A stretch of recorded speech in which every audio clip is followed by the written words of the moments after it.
Good morning, everybody, and this is your DAX day trade setup for today. And this is a picture of pure confusion. So you can see we started the week off with a fairly strong move to the upside. Well, basically 3 8-hour bars where we move solidly to the upside, and then since then it's big down, big up, big down, big up. Oscillator's just stuck in the middle here, in the middle of a range, in the middle of a channel. So much going on here. The monthly close was a bit of a rejection bar, so that's something to pay attention to. And basically what that boils down to is the bottom end here, this low basically, let's just draw it in,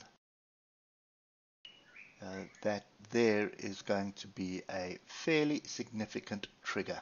So you start dropping below this level here. You can see the structure to the left here. That's going to trigger a much bigger move to the downside. So pay attention to that, because that is a strong possibility. But another strong possibility, we just continue going sideways right now. So looking at the 3-hour, see how the week started, fairly strong move up, and then since then we've just been mucking around here in amongst moving averages.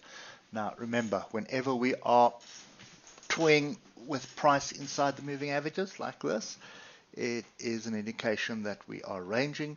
Whenever the moving averages are flat like this, it's an indication that we are ranging. And whenever you see tails to the upside and tails to the downside, it's an indication of complete confusion, and which also means ranging.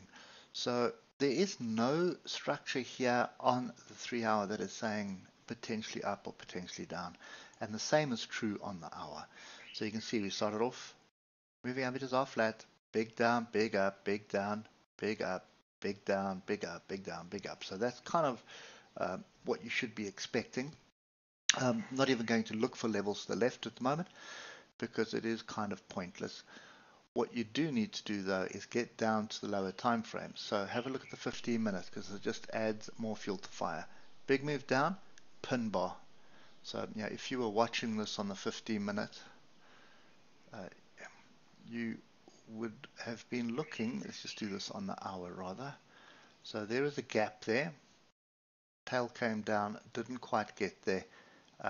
We've flirted with this area before, see there, and then there is another tail over there. So if you come back to 15-minute now, you got your 1-hour levels in. You would have seen story of 3. Not a pretty one, because it's kind of below this level, then above the level. So it would have, with the oscillators grouped to the downside, it would have been worthwhile. A 56-point stop loss, and then you would have been looking for this area first, but you got above there, which is 52, so it's a 1-to-1 trade. Just move your stop up. Look for the next level. Next logical level is kind of up here, this previous high, and you can see got there, and then that would have been your take profit area. So definitely was an opportunity yesterday, but it would have been on the lower time frames, and more than likely seen it a little bit better on the 5 minutes. So you can see here, bit of structure, break, pull back, inside bar, very messy, but at least from there to there it's a 30-point stop loss. So that would have given you the opportunity. And then just move your stop up to this range, second move up, and I can almost guarantee you that from this bar here to there, that was your first move up, then range. There's always a second move. There's your second move. Have a look where it got to. Have a look at price there. Pin bar off that level, and kind of a messy level, but anyway, that was the measured move. That's what happened, and then we sort of eased off. So more of the same today, guys, more of the same. I think that's kind of the moral of the story. So if you've got time, you're looking for structure on the 15 minutes, you're looking, if you find support, and at this stage it's going to be here, 15364, you're looking for another move back to test the top of the small range. Alternatively, if you have a look at this on the hour, you'd be looking for a rejection in this area. So your guess is as good as mine at the moment. think you've got, let me just put these levels in. You see how chaotic it is. So there and there. So just look to the left. Look at how much price action has been in this zone. And then bear in mind this gap is still open. So if you do get a rejection here, there's a very strong possibility that you're going to move the downside. But I wouldn't be bothered with this on any higher time frames. I'd be watching this on, if I had time, that is, on a 5 or a 6 minute or even a 15-minute chart. But that means you need to sit and wait for, or keep a very close eye on the charts to see where the levels are.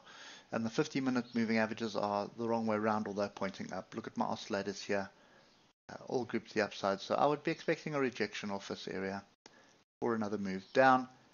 And lots going on here, so excuse me a bit for a sec, but you can see that was a trend line break this morning, so I'd expect a retest to there, which is going to be down here, 15.322.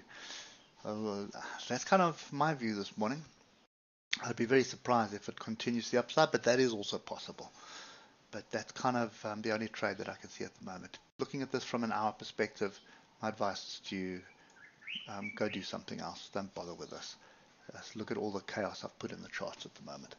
Anyway, guys, that's kind of my view at the moment. We are ranging. We're going nowhere. So I'm sitting on the sides. If you're on the 15 minutes or 5 minutes or lower time frames, pay attention to the structure and buy and sell off that structure. Just get out at the next level. Don't try hold it for longer than 2 hours, 3 hours at a time. Hope that helps, and we'll catch up with you tomorrow morning. Cheers for now.